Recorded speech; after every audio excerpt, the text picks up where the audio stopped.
Assalamualaikum warahmatullahi wabarakatuh.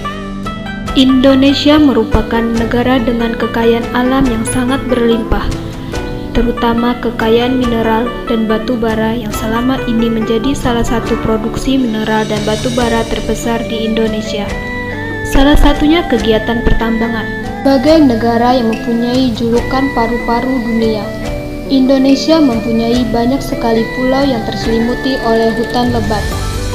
Namun, pada beberapa dekade belakangan ini, banyak negara mengencang akan kelestarian alam yang terjadi di Indonesia. Hal tersebut dikarenakan semakin banyaknya industri-industri pertambangan yang mulai muncul di Indonesia. Berkurangnya sumber keseimbangan alam seperti hutan, air, dan tanah yang subur sebagian besar menghasilkan polutan yang sangat besar. Sejak awal eksploitasi sampai proses produksi dan hanya mementingkan keuntungan pribadi tanpa memperhatikan faktor kelestarian lingkungan. Perubahan lingkungan akibat kegiatan pertambangan dapat bersifat permanen atau tidak dapat dikembalikan kepada keadaan semula. Sekitar 70% kerusakan lingkungan di Indonesia disebabkan oleh kegiatan pertambangan. Hampir 34% daratan Indonesia telah diserahkan kepada korporasi lewat 10.235 izin pertambangan mineral dan batu bara. Itu belum termasuk izin perkebunan skala besar, wilayah kerja migas, panas bumi, dan tambang galian C. Kawasan pesisir dan laut juga tidak luput dari eksploitasi. Lebih dari 16 titik reklamasi pertambangan pasir dan menjadi tempat pembuangan limbah tailing Newmont dan Freeport. Demikian juga hutan kita. Banyak kawasan yang dilindungi terancam pertambangan. Tak luput juga keanekaragaman hayati di dalamnya. Tak hanya hutan, sungai kita pun dikorbankan sehingga daerah aliran sungai banyak yang rusak parah. Dari sekitar 4.000 daerah aliran sungai yang ada di Indonesia, sebanyak 108 daerah aliran sungai mengalami kerusakan yang cukup parah.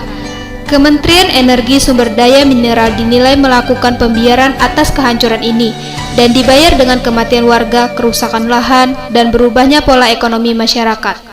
Dari penjelasan sebelumnya, teman-teman pasti sudah tahu apa itu pertambangan. Jadi sebenarnya pertambangan adalah rangkaian kegiatan dalam rangka upaya pencarian, penambangan atau penggalian, pengolahan, pemanfaatan, dan penjualan bahan galian.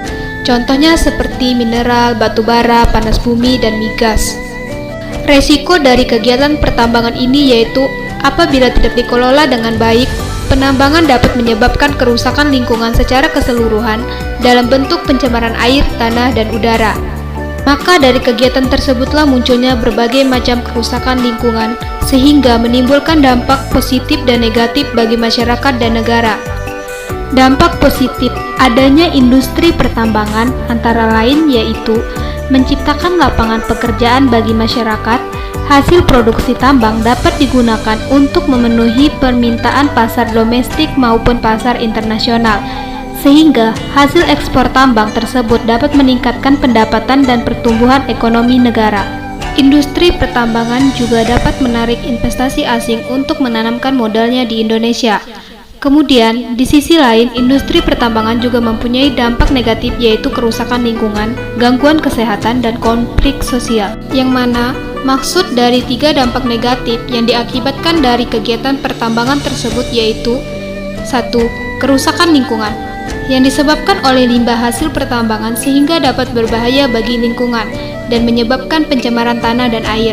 2. Gangguan kesehatan disebabkan oleh raksa atau merkuri yang digunakan penambangan emas. 3. Konflik sosial. Nilai hasil tambang yang tinggi membuat potensi besar terjadinya konflik antar masyarakat. Adapun cara yang dilakukan untuk mengatasi kerusakan lingkungan akibat pertambangan antara lain 1. Kegiatan pertambangan tidak bisa dilakukan sembarangan, perlu adanya izin dari pemerintah setempat. 2. Setiap perusahaan pertambangan perlu melakukan monitoring di lingkungan sekitar. 3. Cabut izin operasi pertambangan yang melanggar AMDAL. 4. Pilih cara yang tepat untuk mengurai dampak kerusakan lingkungan. 5. Menjaga keanekaragaman hayati di sekitar lokasi pertambangan. 6.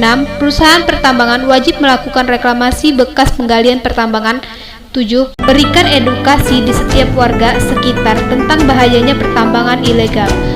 Maka dari itu, kita sebagai masyarakat Indonesia yang peduli akan lingkungan, kita wajib melestarikan alam dan lingkungan sekitar dengan cara tidak merusak keindahan alam seperti hutan dan keanekaragaman hayati lainnya untuk kepentingan kita bersama.